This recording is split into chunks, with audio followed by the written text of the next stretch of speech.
Assalamualaikum warahmatullahi wabarakatuh. Halo teman-teman semuanya, perkenalkan nama saya Muhammad Faiz dengan NIM 240102040.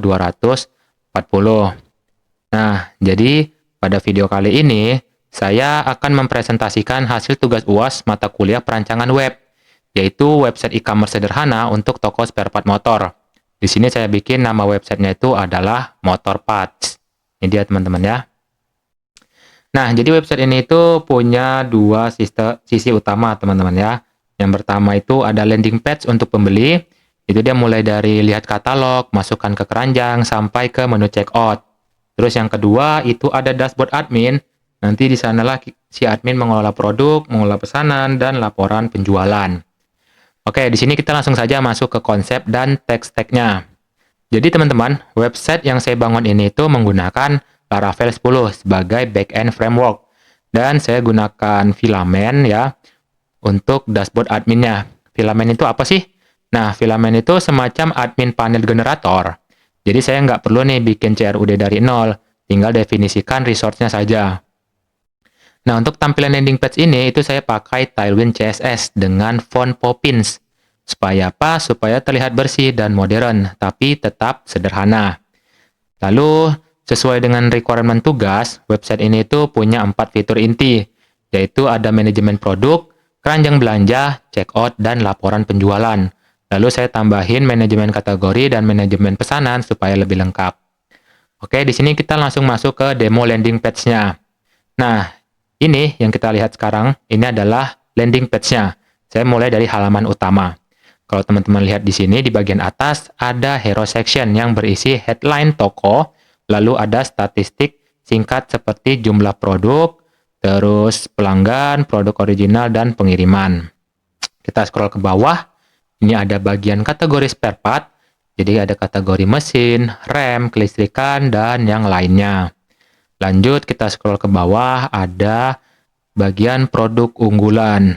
Nah, ini dia produk-produk unggulannya sama ya, produk unggulan. Terus kita scroll ke bawah, ini ada keunggulan dari tokonya. Terus yang di bawah ada produk terbaru. Nah, produk terbaru dan produk unggulan ini itu diambil langsung dari database. Jadi kalau saya tambah kategori baru di admin, dia otomatis muncul di sini. Bukan nambahin kategori, tapi nambahin produk, teman-teman ya. Nah, oke, kita bakalan coba masuk ke menu katalog. Kita klik di sini di bagian navbar katalog. Oke, di sini kita sudah masuk ke halaman katalog. Kita melihat semua produknya.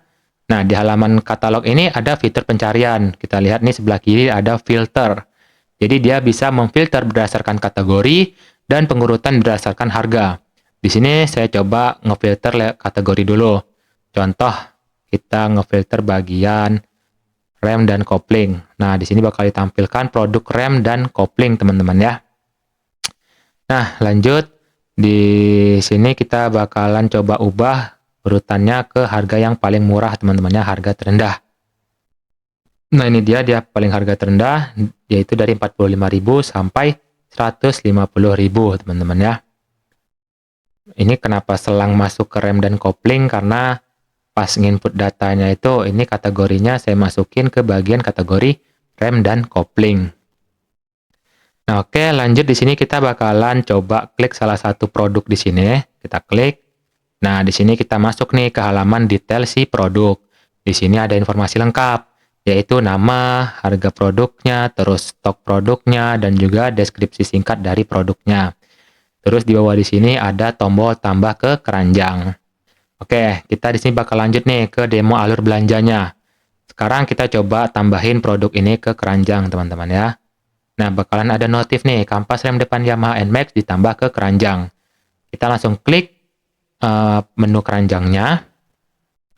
Nah, di sini, di halaman ini, kita bisa nih ngubah jumlah produknya, terus juga subtotalnya itu bakalan otomatis terupdate, dan kita juga bisa ngapus produknya kalau kita nggak jadi beli. Nah, sebagai contoh di sini kita langsung saja lanjut ke checkout, teman-teman ya. Oke, setelah kita klik lanjut ke checkout, kita masuk nih ke form checkout. Di sini kita harus mengisi data pembeli, dari mulai nama, email, nomor HP, alamat pengiriman, dan juga metode pembayaran. Sebagai contoh di sini kita isi sembarang aja teman-teman ya. Nah, terus nomor WhatsApp-nya, terus alamat emailnya. Nah, di sini juga ada apa namanya? Ada validasinya ya. Jadi kita harus pakai benar-benar pakai gmail.com biar berhasil dikirim, karena nanti untuk updatean pengirimannya itu bakalan dikirim ke email si pembeli. Nah, ini untuk alamatnya kita isi sembarang aja dulu sebagai contoh ya. Kode posnya. Terus metode pembayarannya kita pilih COD. Nah, langsung di sini kita klik pesan sekarang. Oke, di sini pesanan berhasil dibuat. Nah, kita di sini masuk ke halaman order sukses dengan nomor pesanan. Oke, setelah kita melakukan ini, sistem akan membuat data pesanan baru. Dia bakalan mengurangi stok produk secara otomatis di database. Dan dia nampilin halaman konfirmasi seperti ini, lengkap dengan nomor pesanannya atau nomor uniknya. Oke, jadi pesanan yang baru saja kita buat ini bakalan langsung masuk ke dashboard admin. Nah, kita langsung saja lihat di bagian dashboard admin. Ini dia dashboard admin yang saya buat pakai filamen. Kita langsung saja masuk. Kita klik masuk, kan? Nah, setelah login, kita bakalan disambut dengan halaman utama berisi ringkasan bisnis. Oke, di sini ada 4 kartu statistik, teman-teman ya, yaitu total pendapatan, total pesanan, pesanan hari ini, dan total produk aktif. Dengan di bawahnya ini ada notif ataupun notif lah ya, notif bahwa ada satu produk yang stoknya itu hampir habis, teman-teman ya. Lanjut, di bawahnya ini ada grafik. Nah, ini tuh adalah grafik tren penjualan 30 hari terakhir. Supaya si pemilik toko ini bisa ngelihat naik turunnya penjualan dari waktu ke waktu. Terus kita lanjut scroll ke bawah, ini pesanan, ada tabel pesanan terbaru. Jadi ini untuk menampilkan pesanan-pesanan dari pembeli yang baru saja dilakukan. Oke, kita bisa lihat langsung ke menu sidebar. Di sini ada menu produk ya. Kita klik. Nah, ini dia. Di menu produk ini, dia akan menampilkan semua produk dalam bentuk tabel. Lengkap ya dengan foto produknya, nama produknya, kategorinya, merek, dan harganya. Oke, sebagai contoh, di sini kita coba nge-delete satu produk, teman-teman ya. Kita delete atau kita hapus. Nah, berhasil, teman-teman ya. Terus coba kita tambahkan satu produk. Di sini kita isi asal-asal aja, contoh lah ya. Contoh, ini 63. Terus kategorinya mesin dan piston, mereknya BRT kali. Nah, terus SKU-nya kita ganti jadi Mio. Nah, terus deskripsinya kita isi asal aja. Harganya 200.000 mungkin. Terus stoknya ada 200 contoh ya. Nah, untuk gambarnya di sini kita pilih asal aja. Ini cuma contoh. Kita contoh untuk mencoba menambahkan satu produk, teman-teman ya. Kita klik create. Nah, kita lihat ada notif berhasil dibuat. Kita klik lagi halaman produknya dan di sini sudah ditampilkan teman-temannya produk yang baru saja kita tambahkan. Nah, di sini coba kita ke menu pesanan. Nah, kita ke menu kategori dulu. Kategori sama aja kayak produk. Ya, bedanya ini nampilin kategori, sama-sama ditampilin dalam bentuk tabel. Terus kita coba ke menu pesanan. Nah, di sini kita bisa ngelihat nih semua pesanan yang masuk dari pelanggan, termasuk pesanan yang baru saja kita buat tadi atas nama pembeli Lira. Nah, di sini kita coba klik pesanannya. Nah, terus di sini kita sebagai admin bisa nih edit status pesanannya. Yang sebelumnya menunggu bisa kita edit nih, contoh kayak diubah kita dikirim. Nah, setelah itu kita save. Nah, kita lihat lagi. Oke, di sini status pesanannya si Lira itu sudah diubah menjadi dikirim. Nah, lanjut kita masuk ke bagian laporan penjualan. Nah, ini adalah bagian yang menjawab requirement tugas soal pelaporan bisnis. Jadi di sini kita bisa memilih rentang tanggal untuk melihat laporan di periode tertentu. Contoh dari tanggal 1 bulan 6 2026 sampai tanggal 8 contoh. Nah, jadi nanti dia di laporan ini bakalan nampilin total pendapatan, jumlah pesanan, rata-rata nilai pesanan, produk terlaris, breakdown status pesanan, metode pembayaran yang paling sering dipakai, dan rincian penjualan per hari. Jadi laporan ini tuh benar-benar bisa dipakai pemilik toko untuk mengambil keputusan bisnis, bukan cuma tabel data biasa. Oke teman-teman, selanjutnya kita bakalan masuk ke bagian kodenya ya, struktur kode ataupun struktur folder dan file dari project website ini. Oke, baik teman-teman, di sini kita masuk ke bagian struktur folder ataupun overview file dan struktur project dari project web yang sudah saya buat teman-teman ya. Oke, jadi kan ini tuh struktur project Laravel saya, teman-teman bisa kalian lihat.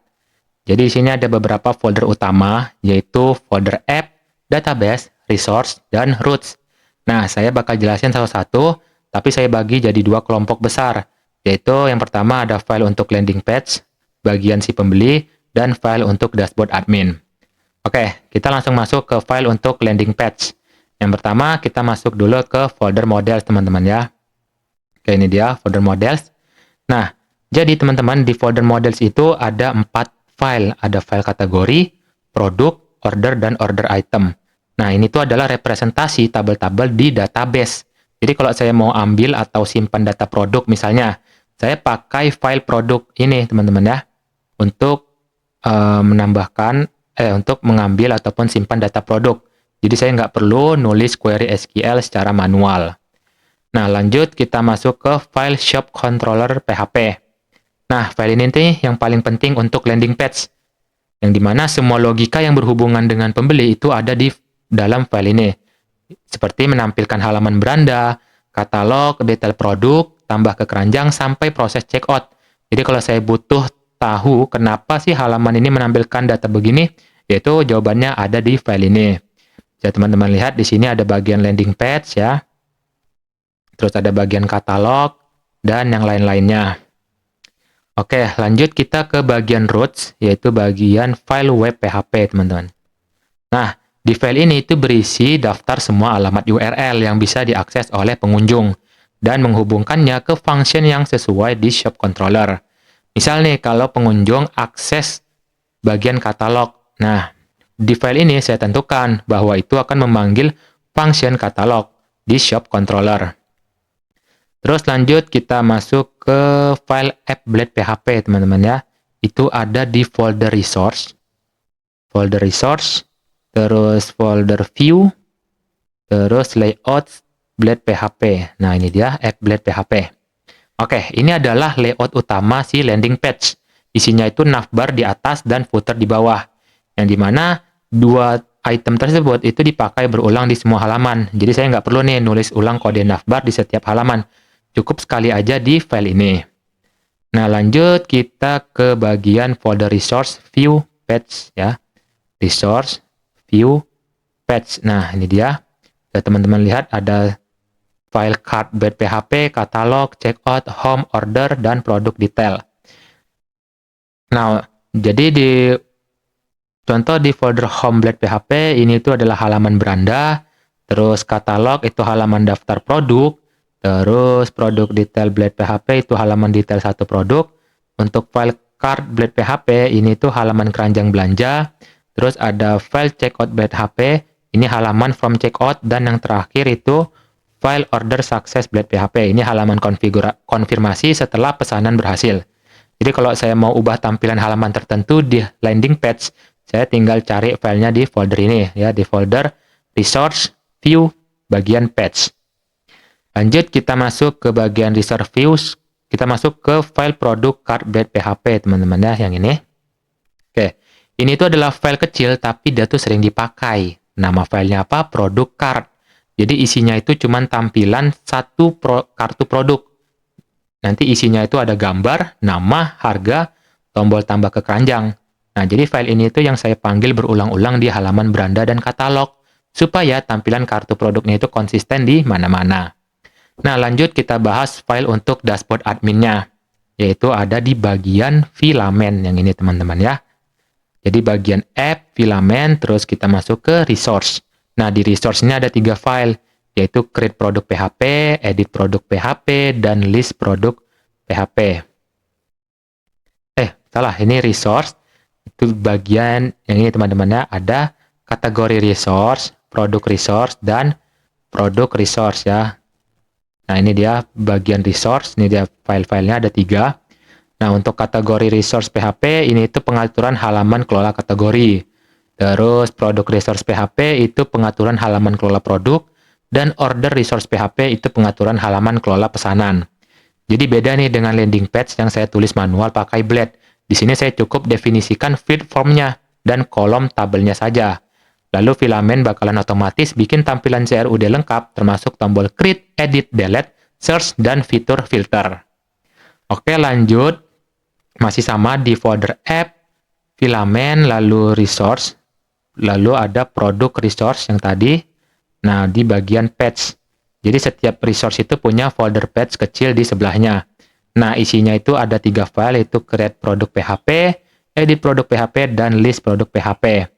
Nah, untuk isi 3 file itu, ya tadi ya menampilkan daftar, yaitu list, terus mendaftarkan data baru, itu adalah create, dan mengedit data, itu adalah edit produk PHP.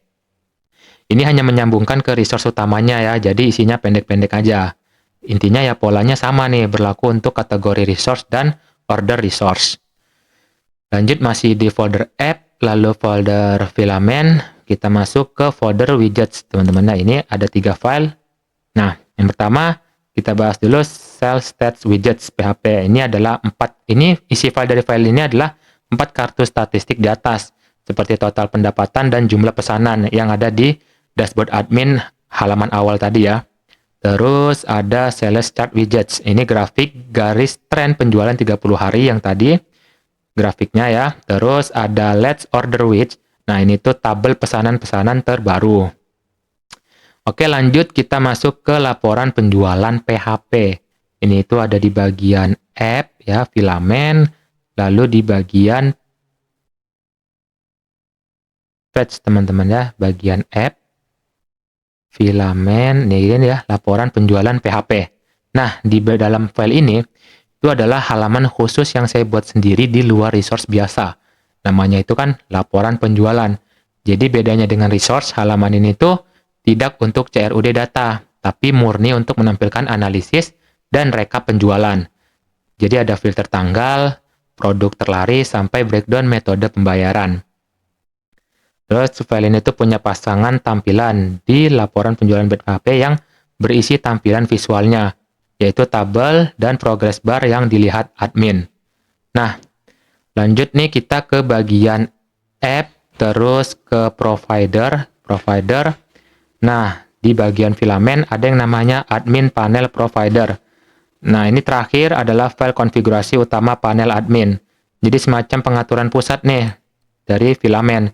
Yang dimana di sini saya daftarkan widget mana yang muncul di dashboard, warna temanya, dan pengaturan umum lainnya untuk seluruh panel admin.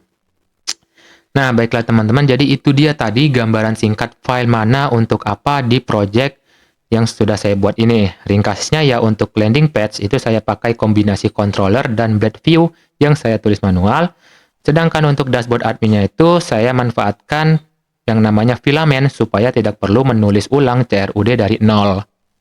Nah, baiklah teman-teman, jadi mungkin sekian untuk representasi website e-commerce saya tentang penjualan spare part motor. Nah, untuk kekurangannya saya mohon maaf. Jadi saya akhiri dengan wabillahi taufiq wal hidayah. Wassalamualaikum warahmatullahi wabarakatuh.